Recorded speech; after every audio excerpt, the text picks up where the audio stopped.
முன்னாள் commissioner, Chennai police commissioner Arun அவர்கள் லஞ்ச ஒழிப்புத்துறை இயக்குனராக போடப்பட்டிருக்கிறார்.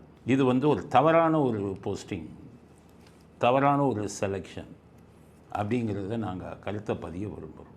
அந்த அதிகாரி மேலே அவ்வளவு குற்றச்சாட்டு, அவர் மேலேயே லஞ்ச குற்றச்சாட்டு, அதிக சொத்தெல்லாம் சேர்த்தாருன்னு குற்றச்சாட்டு. அவரே போய் லஞ்ச ஒழிப்பு துறையில் போய் இருந்தால் எப்படி நாடு உருப்படும்? ரெண்டாவது, திமுக ஸ்டாலினுக்கு வலது கையாக இருந்தவர். எதை கேட்டாலும் நான் ஸ்டாலின்கிட்ட பேசிக்கிறேன் பாரு, இவர் பெரிய ஒரு மாதிரி, நான் ஸ்டாலின்கிட்ட பேசிக்கிறேன் பாரு.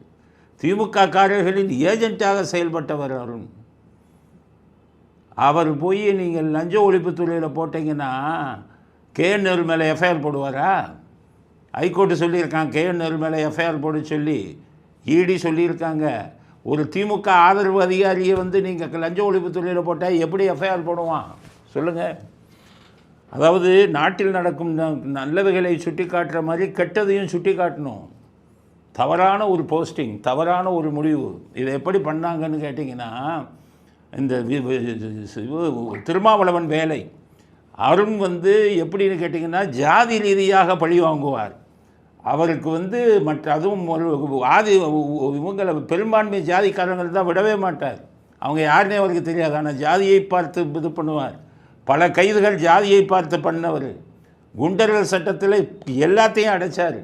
இப்போ தான் கொடுங்கோல் ஆட்சி ஓஞ்சிருச்சுன்னு நினைக்கும்போது, இந்த கொடுங்கோல் ஆட்சி இதெல்லாம் தவறாக பயன்படுத்தின ஒரு அதிகாரியை கொண்டு போய் லஞ்ச ஒழிப்புத்துறையில் போட்டால் இனி திமுகவை சேர்ந்த அமைச்சர்கள் யாருக்கும் இது கிடைக்காது.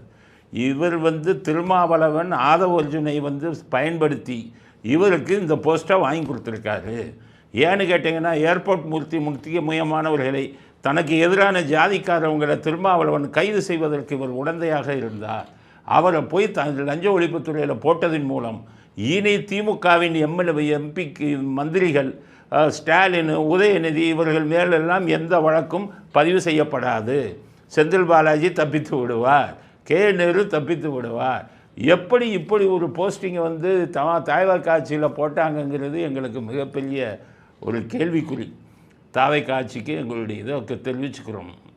இது தப்பான முடிவு. விஜய் அவர்கள் இதில் கவனம் செலுத்தணும்.